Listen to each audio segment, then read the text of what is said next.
A standoff at the southern border. Texas not backing down after a Supreme Court ruling in favor of the Biden administration. Governor Greg Abbott is refusing to remove razor wire that is stopping migrants from entering the country at Shelby Park in Eagle Pass. Good evening. I'm John Scott, and this is the Fox Report.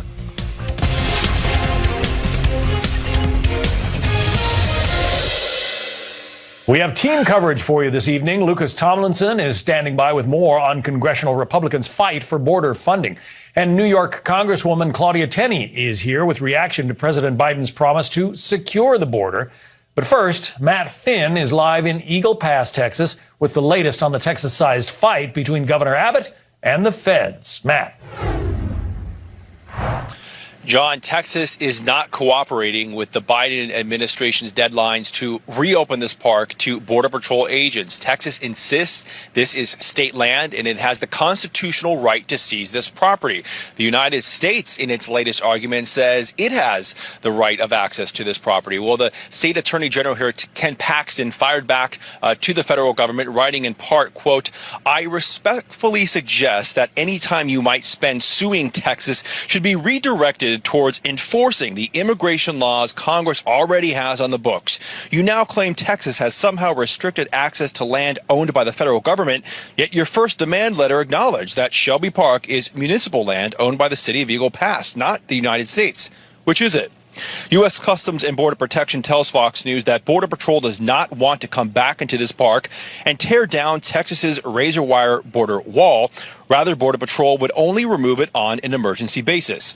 I asked Texas Lieutenant Governor Dan Patrick if right now Texas would be open to any scenario in which Border Patrol is allowed back into this park if it doesn't touch Texas's razor wire. Patrick said Texas doesn't want Biden's border agents in here at all.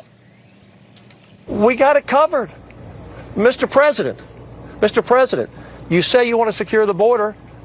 Texas has secured it. Leave it alone. We don't need you down here. We got it. Eagle Pass is secure. And at the heart of this federal dispute is this razor wire behind me. Texas has been installing additional razor wire almost every single day that we've been here. And the bottom line is they do not want Biden's border agents back in here and touching it. John. Matt Finn at the border in Eagle Pass, Texas. Matt, thanks. Meanwhile, President Biden is refusing to use his executive authority to close the border. Instead, he says it is up to Congress to pass a bipartisan border bill that he will sign if it gets to his desk. Lucas Tomlinson has more from the White House. Well, John, election year politics will factor heavily into the fate of this Senate border bill. House Speaker Mike Johnson has already called it dead on arrival. Donald Trump says he doesn't support it. Here's Tennessee Senator Marsha Blackburn. The president could close that border if he wanted to close the border. He will not close the border. We can pass all the laws there are. And if they are not going to follow the law, then why are we passing something? Yep. Now, here's what's in this proposed Senate border plan. Mandatory detention of all single adults. Mandatory shutdown of the border once the average daily migrant encounters hits 5,000. And the shutdown would not lift until daily encounters reduced to less than 3,750 encounters per day. And in short, here's the plan of how many migrants would be allowed into the U.S. under the Senate deal: 150,000 per month and 1.8 million per year. That's about the population of Phoenix. President Biden reacting in a statement saying, quote, "For too long, we all know the border's been broken. It's long past time to fix it. What's been negotiated would, if passed into law, be the toughest and fairest set of reforms to secure the border we've ever had in our country. It would give me, as president, a new emergency authority to shut down the border when it becomes overwhelmed." Many Republicans think the border's already overwhelmed based on the historic number of migrant encounters last month.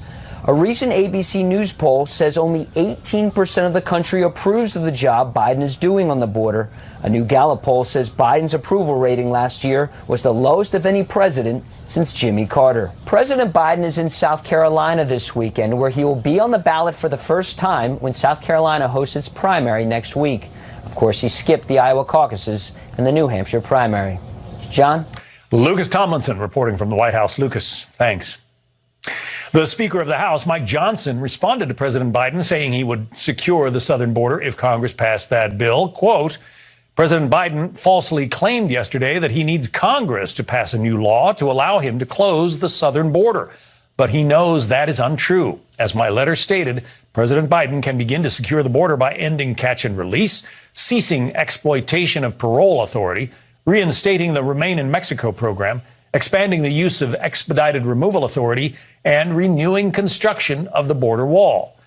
The president must start by using the broad legal authority he already possesses to reclaim our nation's sovereignty and end the mass release of illegal aliens into our country.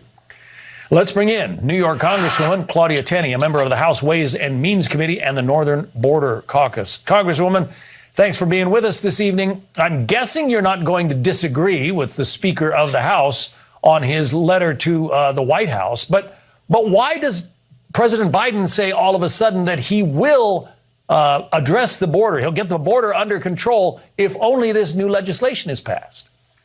Well, your reporter just showed that he's got 18% approval rating on the border, which is dangerous for him for re-election, because this is becoming the top issue, if not the top issue.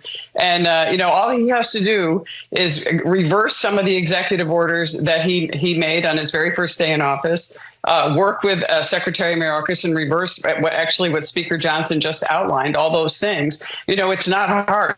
He can do this himself. And actually, he created this catastrophe at the border by reversing many of the Trump-era policies that were cited by the speaker in that letter. So, right now, it's really up to Biden. I mean, it's like Dorothy. She always had her ruby slippers, and all she had to do to click them to get back to Kansas. All Biden has to do is put down his pen, do exactly what Speaker Johnson said in that letter, and we will stop this illegal immigration into the country, which is, by the way, becoming an invasion. And I recently met with border agents and police in the northern border of upstate New York just this past week, and the Border Patrol described that their resources are low, that many of them have been displaced to the southern border in order to deal with this, which has left us open and vulnerable in the north.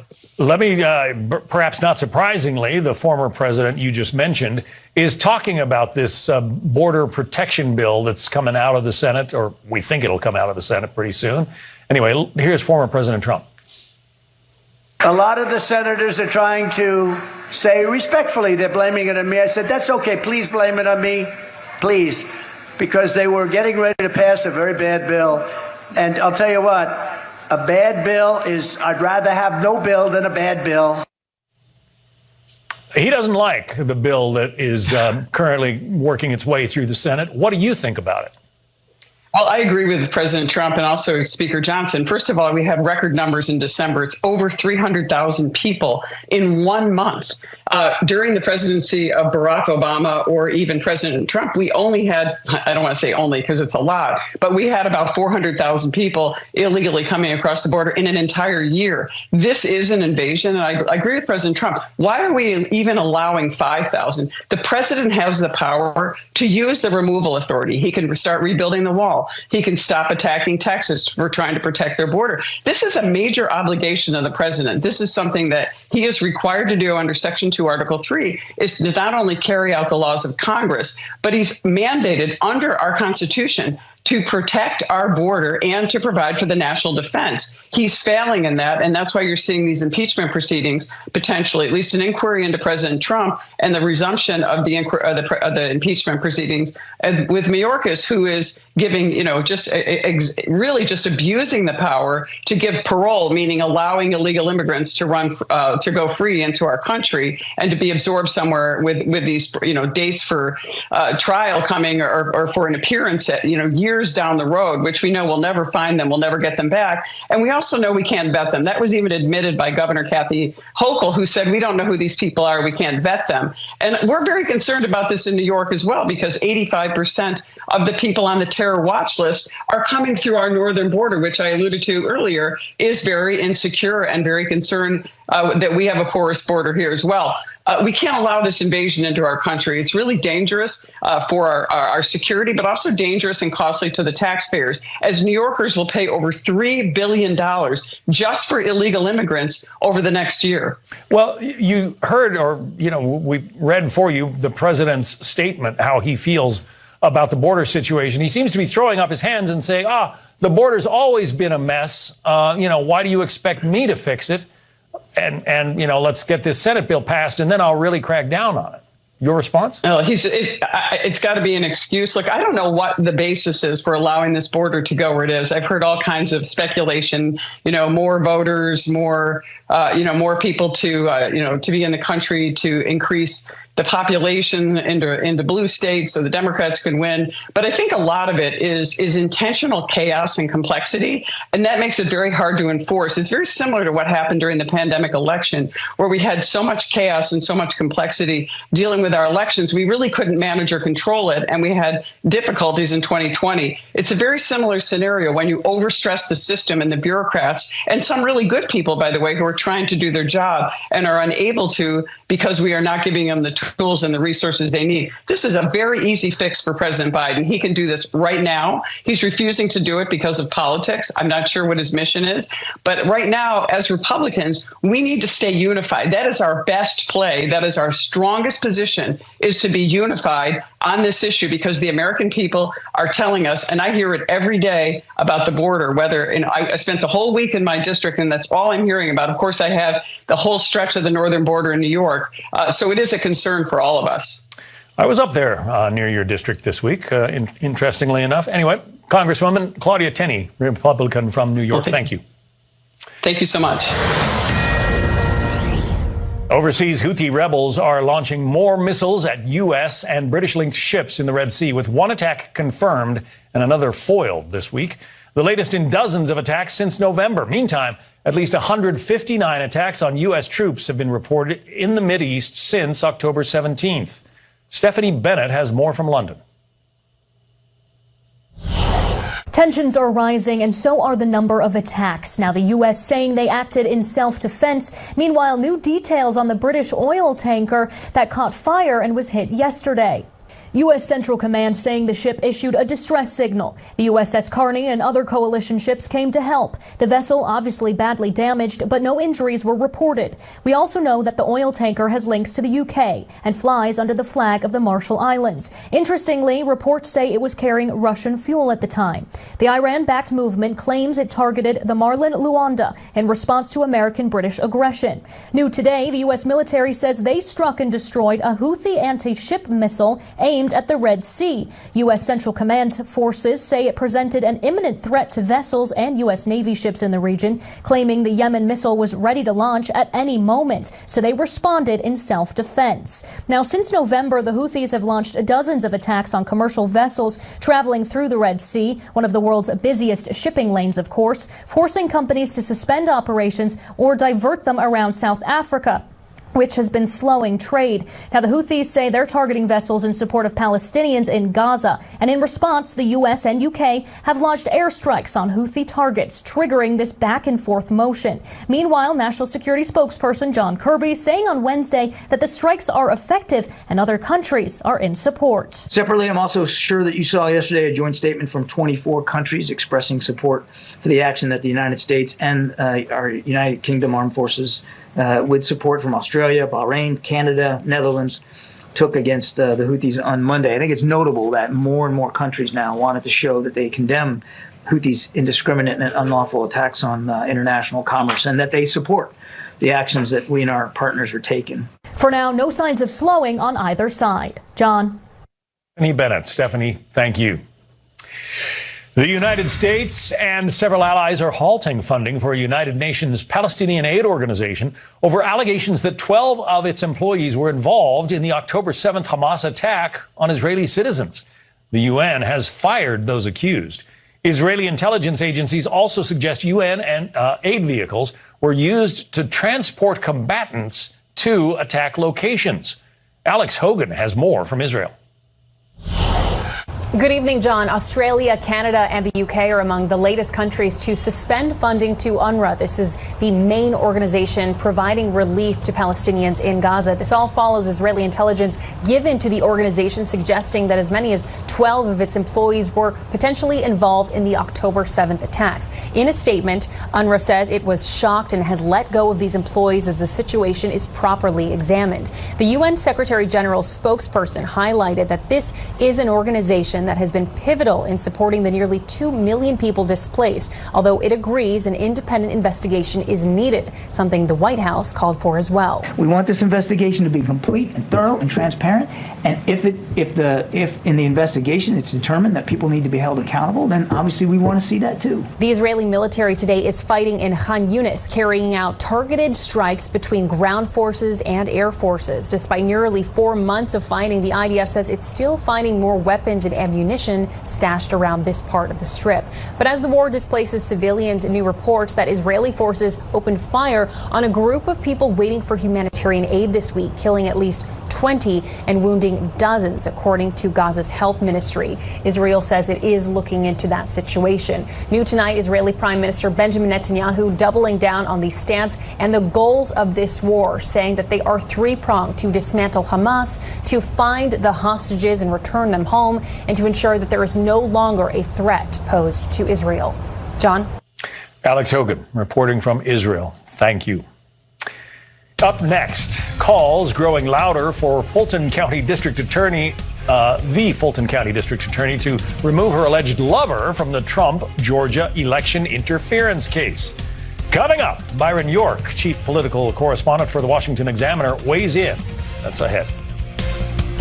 Former President Donald Trump facing astronomical penalties in a New York civil case. A jury ordered him to pay more than $83 million in damages to columnist E. Jean Carroll. Trump and his attorney, Alina Habba, are pledging to appeal yesterday's verdict. CB Cotton is live in New York City with more on that case. CB. Hi, John. That's right. This was E. Jean Carroll's second defamation trial against former President Donald Trump. And throughout it, Trump continued to take to social media to deny Carroll's allegations of sexual abuse, even at times calling it a political stunt. But he had a bit of a different tune at a campaign stop in Las Vegas this evening. Listen to this. Look at yesterday. Look at all this crap that's going on. But we keep marching forward. We just keep going.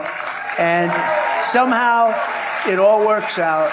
Somehow people say, how do you do it, sir? How do you do it?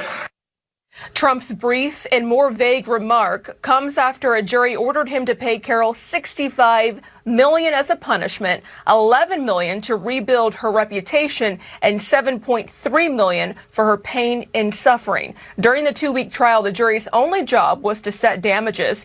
Before the 9 jurors, Trump's legal team was not allowed to doubt or question last year's verdict from Carroll's first defamation lawsuit, where a jury found Trump liable for defamation and sexual abuse. During this second trial, Carroll's legal team argued Trump's 2019 comments, which denied Carroll's allegations, caused the writer to get blowback and a wave of online threats. Trump's attorney, Alina Habba, said Trump couldn't control what people wrote online and that Carroll had actually been elevated because of Trump's statements. After the verdict, Habba said Trump had been, quote, stripped of every defense. We will immediately appeal. We will set aside that ridiculous jury. And I just want to remind you all of one thing. I will continue with President Trump to fight for everybody's First Amendment right to speak. Meanwhile, Carroll's attorney saying the verdict is, quote, or rather proves that the law applies to everyone in our country, even the rich, even the famous, even former presidents. Now, Trump's legal troubles are far from over. In the coming week, we could see a decision in his $370 million civil fraud trial here in New York, which threatens the future of his business doings here in the state. John. All right, CB Cotton in New York City. CB, thanks. Some developments in the election interference case against former President Trump. Georgia's Republican-controlled Senate voting to form a committee to investigate Fulton County District Attorney Fani Willis. She faces a slew of ethical and legal accusations, including an alleged romantic relationship with the prosecutor she hired to lead the Trump case. Madison Scarpino, live in Atlanta with more on that. Madison. Hi, John. Accusations and legal issues keep on piling up for the DA and her special prosecutor, Nathan Wade. Just yesterday, a member of the Georgia House introduced a bill to impeach Willis, along with that Senate investigative committee. Obviously, if it's strictly a personal relationship, that's not what we're interested in. But to the extent that lines were crossed, ethical lines were crossed, potentially legal lines were crossed, that state funds were used in the furtherance of this, that's what we're interested in finding out. The Senate committee would be able to call witnesses to testify, but it wouldn't be able to discipline the DA, just make recommendations. Also this week, the former president joined motions by his co-defendants to dismiss the indictment and disqualify Willis from prosecuting the case. Court documents filed by those co-defendants accuse Willis of having a romantic relationship with Wade. In addition, Trump's attorney accuses Willis of inserting racial animus into the case. His attorney cites a recent church speech in which the DA suggested she and Wade faced criticism because they are black. One law professor says the allegations against Willis and Wade pose a significant threat to the case.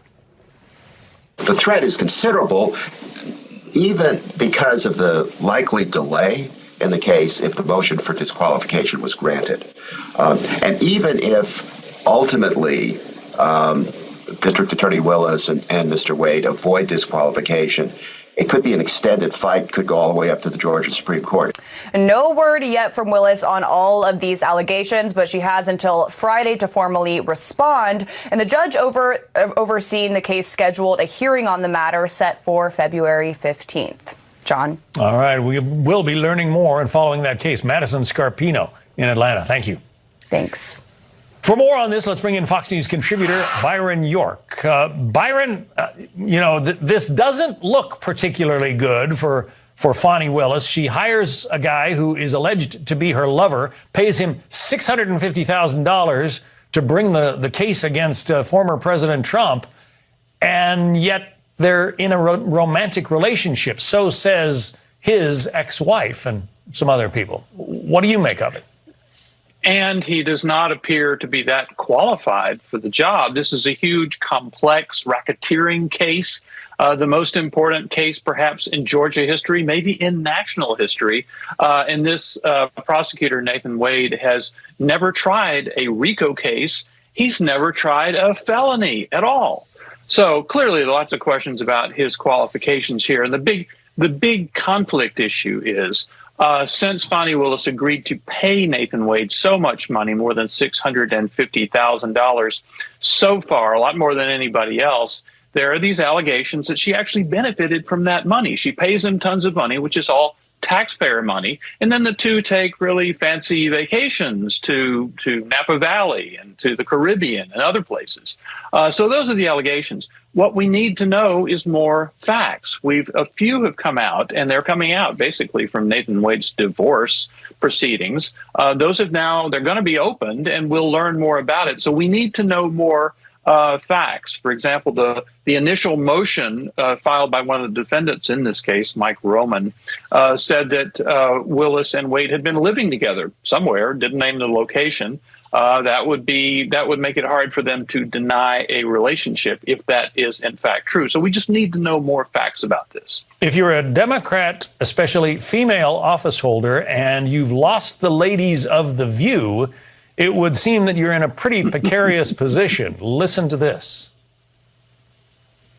If you are sleeping with a prosecutor and paying him $650,000, if it doesn't matter if you're black, white, green, purple, brown, it is wrong. Yes. And it is unethical, and I think it's against the rules of professional regulation of the legal. And it does affect the case. It would seem that, she's losing support every minute. How does she keep her job? Will she keep her job? Yeah, well, it looks like the View focus group is not going too well for Fani Willis. Well, she may not keep her job. Now, you just talked about Georgia legislators looking into this. The more important thing is the judge, Scott McAfee, in this case, who is going to be looking into this. And there are really several options. One is to let Fani Willis keep her job. The other is to remove her from the case. Now, if the judge removes her from the case, a couple of things. They have to remove a lot of the staff as well, according to Georgia law. And then they have to find another prosecutor who is willing and qualified to handle this case, which may not be that easy. There could be a number of prosecutors who would be qualified to handle this who just think this is not a case I really want to be involved in. So that could be a big problem. They could also remove Nathan Wade. They can get rid of him. And then there is the option of actually dismissing some of the charges against Mike Roman, one of the defendant who brought this whole motion, or against the other co-defendants, including former President Trump. It seems like dismissing this case against one or all of them is the least likely possibility right now. But Fani Willis either being removed from the case or leaving on her own seems like the most likely possibility now. But as you point out, they've got to find somebody else to prosecute it if she is removed. And there might not be eagerness to do that. I mean, a lot of legal observers said she went way out on a limb in bringing this case in the first place. Yeah, and people who are both qualified. There are not that many people qualified to handle a big, complex, 18-defendant, massive RICO case who are both qualified and believe in the case. Yeah. They think it's a good case. I mean, how many are there going to be and then would be willing to take this on? And, you know, even before all this happened, Fani Willis was saying this case is not going to wrap up before early 2025. Well, that could be a lot later now after all these complications. So whoever it is, if they take it over and keep going in this case, it's going to take a large part of their lives for a good while. All right. Byron York. Good to talk to you, Byron. Thanks. Thank you, John. Coming up on the Fox Report, President Biden is looking for a boost from the February 3rd South Carolina Democratic primary. But major issues loom like the border crisis, the economy, and the Israel-Hamas war. A look at the president's strategy as his campaign hits the road. Next. Sensitive. For more on these and other stories, download the Fox News app. Scan the QR code on your screen or go to foxnews.com/apps. Well, President Biden is betting on South Carolina's primary to drive up support for his re-election campaign. The president landed in the Palmetto State just a few hours ago. He's already making stops at small businesses. Earlier this week, the First Lady was urging voters to back Biden for a second term. As a 2020 rematch appears more likely, the president is hoping for a performance in the state that will motivate Democrats. Peter Ducey is live in Columbia, South Carolina, with the latest from the campaign trail. Peter. The latest here is that Dean Phillips, the Democratic congressman, is on stage right now. We expect President Biden within the next 20 or 30 minutes. And the president is here in South Carolina for his 2024 primary debut. We are told that he is going to really be talking about emphasizing what he sees as promises he has kept for black voters in this state where the Democratic primary voters saved his campaign when it was in a really tough place in 2020. 4 years ago, you gave us wings, and Joe and I will never forget it. Without South Carolina, there is no President Biden. I realized at that very moment, my friend. Very interesting. Also in South Carolina, sniffing around, Senator Joe Manchin. He is trying to gauge interest here for an independent run, but it's unclear how worried they should be in Wilmington at Biden HQ. I'll never be a spoiler, Skyler. I'll never be a spoiler for anyone. If I ever solve that is going to tilt it one way or the other, I want to make sure they understand. They're not speaking for the majority of Americans. They're speaking for a small minority that has control of the political system. That's what they're speaking for. It's not speaking for the 40 to 50% of us here. I will not stay in line. Also already in South Carolina, the campaign's top surrogate, Gavin Newsom, warning Democrats here not to get too cute and play in this state's open primary on the Republican side and try to help Haley beat Trump. I think you get exposed when you try to game a system. I mean, I play by the existing rules, and to the extent that it opens itself up under the current playbook, fine. But at the end of the day, no, you don't take voters for granted. That's why I'm here. Joe Biden's not taking voters for granted. You're looking good. At the barber shop President Biden stopped at on his way here, at one point a Secret Service officer had to ask one of the barbers to put the razor down, which it seemed like created some confusion, and it did lead to a man being left with shaving cream on him mid-shave for a few minutes longer than usual. But everybody realized there was a good reason for it. The president continued, and he will be on stage in a few. John. What about the border, Peter? A lot of Americans upset about it, according to the polls. Anybody talking to the president about that in South Carolina? No. Not yet, and we don't necessarily expect it to come up today. President Biden, of course, for the first time said in a written statement last night that if the Senate's bipartisan agreement goes through, it gives him the power to seal the border, and he would do that.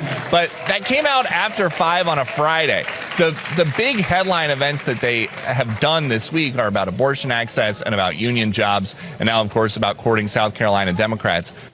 Immigration stuff only comes up when it really has to, and tonight the president controls the program, and so if it is mentioned, it's not going to be prominent. All right, Peter Doocy with the president in Columbia, South Carolina. Thank you, Peter. Up next on the Fox Report. That's our economic plan. Invest in America, invest in American product, build in America. That's what we call Bidenomics. That's Joe Biden this week, touting what he sees as his economic accomplishments. Is the American economy really heading in the right direction? Economist Peter Morici has a few thoughts on that subject. Straight ahead.